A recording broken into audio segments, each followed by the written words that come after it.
ఇది ఒక అద్భుతం అండి.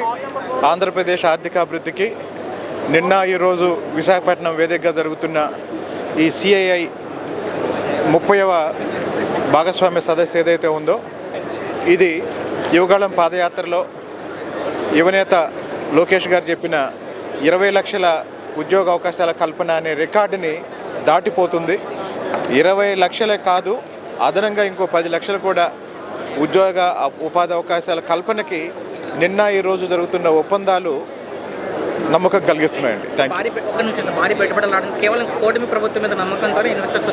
చంద్రబాబు నాయుడు గారి అనుభవం, లోకేష్ గారి వేగం రెండు కలిపి is of doing business, speed of doing business. 18 నెలల్లోనే సబ్మిట్ పెట్టడం జరిగింది. అంటే ఈ 17-18 నెలల్లో తెర వెనుక ఎంత కష్టపడ్డారో ఈ 2 రోజుల్లో కనపడుతుందండి. అంటే గత ప్రభుత్వం కలిగిన భయాలను తొలగిస్తూ ఈ ప్రభుత్వం చాలా ఫ్రెండ్లీగా. వాస్తవానికి గతంలో 5 సంవత్సరాలు జగన్మోహన్ రెడ్డి గారు పెట్టుబడులు పెట్టడానికి వచ్చిన వాళ్ళని రకరకాలుగా ఇబ్బంది పెట్టిన కారణంగా 5 ఏళ్ళు రాష్ట్రం నష్టపోయింది, యువతరం నష్టపోయింది.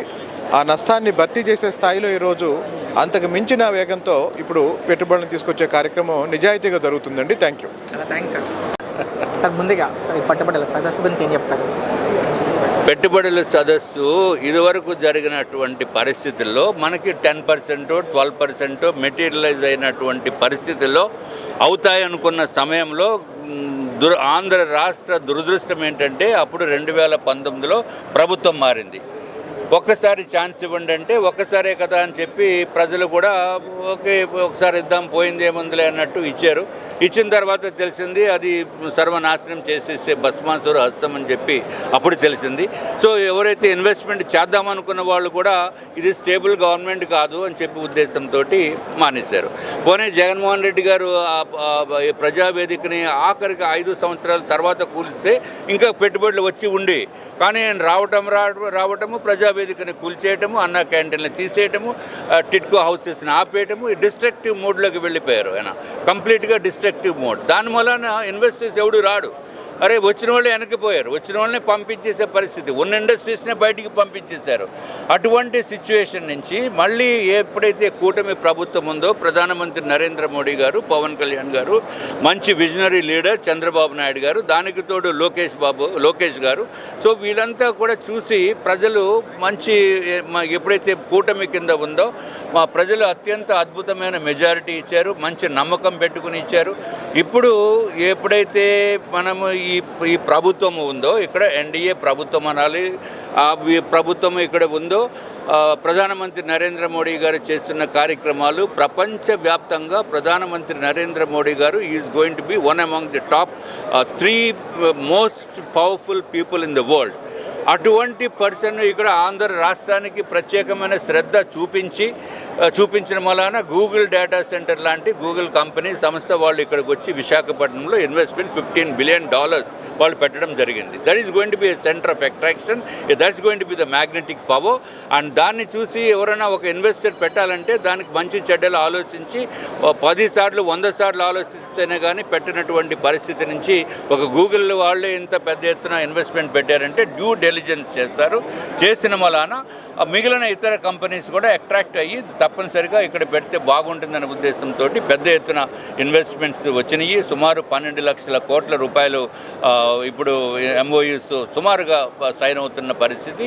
ఇదివరకు పరిస్థితి ఇందాక చెప్పాను, అరౌండ్ 10 to 12% రియలైజేషన్ అయ్యేదానికి అవకాశం ఉండేది ఇదివరకు. ఇప్పుడేమో ఉట్టిట్టి ఇది కాదు, తప్పనిసరిగా we are expecting a huge percentage of మనకి దాన్ని మెటీరియలైజ్ అవుతుందని చెప్పి మేము భావిస్తున్నాం. మనం చూసుకున్నట్లయితే గూగుల్ డేటా సెంటర్ ఏదైతే ఉందో దానివల్ల ఎలాంటి ఉపయోగం లేదని గతంలో ఐటీ మినిస్టర్గా చేసినటువంటి అమర్నాథ్ గారు ప్రెస్ మీట్ పెట్టి మరి కూడా చెప్పడం జరుగుతుంది. ఏం చెప్తారు? ఇప్పుడు అమర్నాథ్ ఆయన గురించి మాట్లాడటం అనేది కరెక్ట్ కాదు. వాళ్ళు చేసే వ్యాఖ్యల గురించి వాళ్ళు పర్సనల్గా నేమేమీ చేయటం లేదు, ఎటువంటి ఉపయోగం లేదు అని అనుకుంటే ఆ ఉపయోగం లేదనుకున్న పరిస్థితి నుంచి ఈరోజు 12 లక్షల కోట్ల రూపాయలు వచ్చిందంటే ఎందుకు ఉపయోగం లేదు చెప్పండి?